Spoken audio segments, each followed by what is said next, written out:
I made a video yesterday. I spoke for 18 minutes on. I can't remember because I was a bit pissed. So I don't know what I said. And there's no fucking sound on it. So I don't know what the fuck to do really. I think what I was saying was that I am going to be making... I've come off Facebook and Instagram. I've still got it for business because, you've still got to do that. But as I've got on, and certainly this last... Certainly 24 months anyway. I've just thought that social media is perhaps one of the great ills of our time, rather than one of the great positive things of our time. So let me turn the TV down. I won't be a second. They would be lucky to have you, darling. Have to get it, Deb. I've already moved into your room. There you go. And I was very lucky to be at the dawn of social media. When Facebook first appeared, we had Friends Reunited, if you and stuff like that. So I was very lucky, and I was very lucky I was on Twitter really early when you actually saw everybody who was on Twitter. You saw their feed. There was a feed of every tweet because there were so few people on there. A couple of 100,000 or 100,000 or a couple of 100,000, whatever it was at the time, worldwide. So there weren't that many tweets happening in any 1 second. So I was very lucky to see that. And I thought it was a wonderful thing, and I embraced it, and I loved it, but we never took it seriously. And people now have started to take it really seriously. And I think that more so than ever was a few years back when I started noticing mainstream media referring to what was happening on Twitter or what was happening on Facebook and I thought, well, it's just Twitter. Nobody believes that. It's all bullshit. People are just, I used to put stories on there and embellish them because otherwise they're not entertaining. What do you think comedians do? What do you think the movies are and stuff like that? It's just embellishment, isn't it? You embellish these little stories that you have in life, but people started believing it.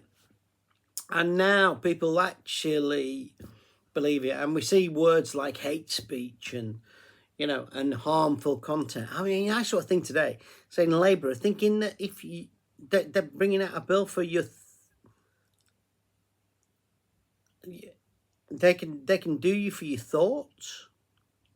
This is fucking Orwellian. So anyway, I've come off that stuff. I'm going to try and do some videos on YouTube, which hopefully won't get taken down. And I'm going to try and do a podcast with my friend Scott. And I think that's what I was trying to say last night, but it took me 18 minutes to say it. I'm sick of people shouting each other down. I've done it, guilty of it.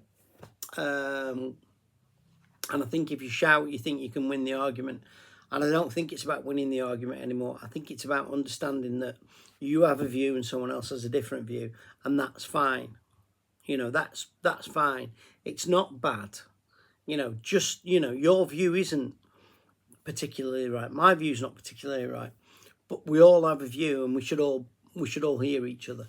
And I think that's what I want to get back to. Because that's gone now. It's gone. It's just so far gone. And people are, now saying that if you don't have their view, what you're saying is misinformation. And I think that's just wrong. There are certain, obviously, extreme views that you can't put online. But I think when someone disagrees with something, I can remember back in the COVID day when I disagreed with the fact that people were out there saying, oh, if you get the jab, it stops you getting COVID and it stops you passing it on. And I disagreed with that because I didn't think, from reading what I'd read, that Pfizer had done, or any of the manufacturers had done any research into that. Turns out they hadn't. So what I was being stopped from saying online was actually the right information, and what was online was the wrong information. So when people say, "Oh, you're spreading misinformation," well, suppose it turns out to be the right information. The Hunter Biden laptop's another great example. That was all. Oh, it's Russian disinformation, and I mean, this was a great company that one of the big newspapers was taken offline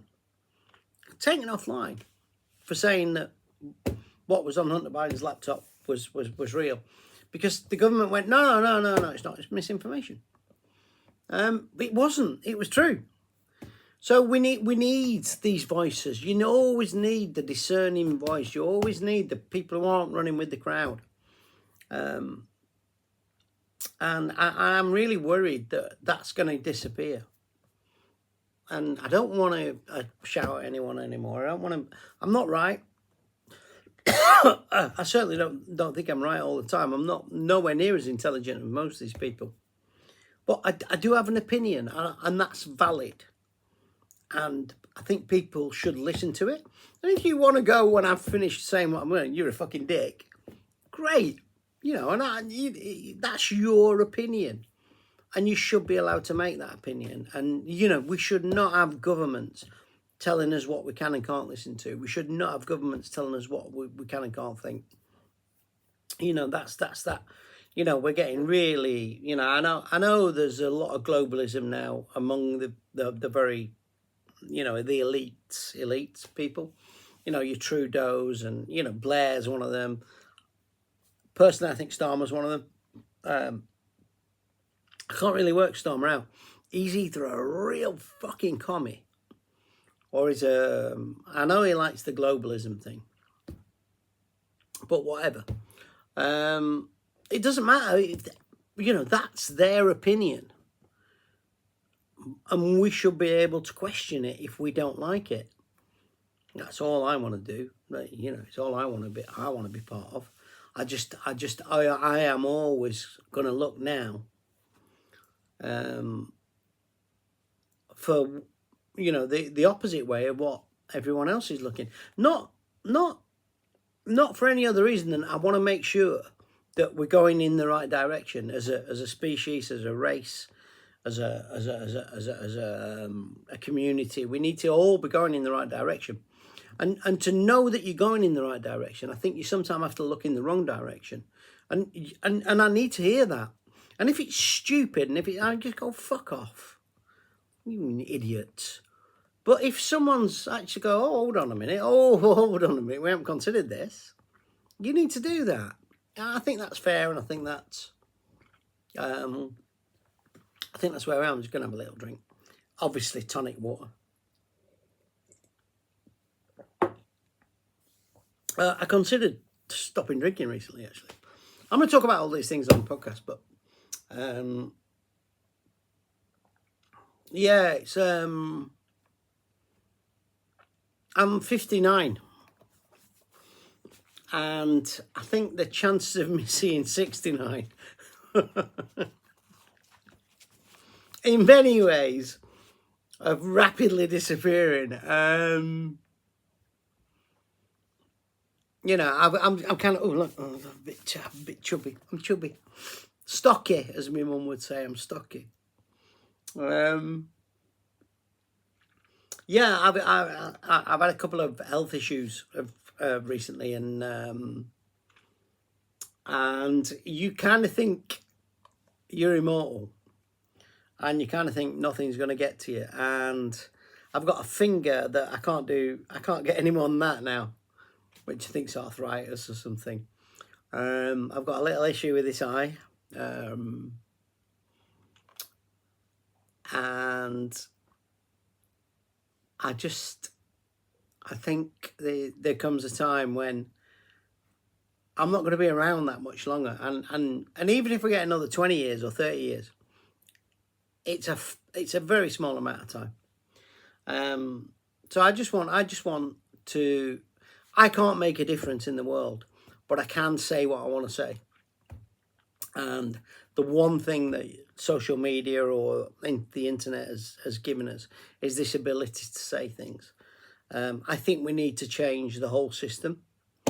I think the two-party system that we have in this country is broken. I think we broke that with the Brexit vote. I look back on it now, and a part of me wishes we never had it, because even though I voted for Brexit, and I will say that, I just did it because I like chaos and I thought it was great. I didn't realise the implications of voting that way, because I didn't realise, because like many people, I just trusted what I saw on the BBC and the ITV News and all the rest of it. I didn't realise that the elites don't really want us to have any form of democracy at all. And we don't have a democracy, by the way. We don't. I've realised that now. Doesn't matter how you vote. Whoever they want to be elected will be elected. But Brexit, that vote where normal people came out and just went, no, don't want this anymore. The elites didn't understand that. They couldn't understand why people did that. They didn't think they would do that. Their little polls and their think tanks said, oh, no, don't worry. And then to see democracy dismantled like it was, which it was. I always believed that, oh, right, well, we vote and you just accepted the result. That's what you did. You accepted the result. It was a democracy. And we live like that. And I think that's great. And in theory, it works brilliantly. But so we accepted the you would accept the result. And very often, the side I voted for or you voted for or whatever wouldn't win. And you go, oh, well, we didn't win. But at least we voted. And you just carry on. And that's what people did. And it was great. But with Brexit thing, we everyone was surprised by the result. Oh, fuck me. It's like when Trump won the election in America. He didn't think he was going to win. There is no fucking way he thought he was going to win. We're like, oh, fuck. Opened his eyes, isn't it? But yeah, with that vote, it was like, okay. Now what should have happened was everybody should have turned around and gone, okay, it's not what we want, but people have voted for it, so they're so let's try and get the best Brexit we possibly can. They didn't do that. They fought against it. They then started saying, oh, we were lied to, blah, blah, blah, blah, blah, whatever. But they didn't accept the result, and I think that was the thing that to me then just fucked everything up. Because then people started saying, well, I'm not accepting this then. I'm not accepting that then. It doesn't matter, and the rule of law, in effect, broke down, I think, at that point. And it's such a shame, because we were all going blindly along. And then COVID came, and many of us saw through that. And now we're looking at the WHO, we're looking at having the power to shut countries down now and things like that. And, Starmer's looking at, globalism. And he said quite openly, I would rather deal with Davos than Parliament. You'll own nothing and you will be happy. We're going to end there. They're going to bring a digital currency in. They're going to do all these things, which are just... Anyway, I don't know. I just want to be able to be, while I can, a discerning voice, just to say that we are still here as people. We do have a voice. We do have a say. You don't need to go quietly into the night. You can actually say, no, fuck off. I'm not doing that.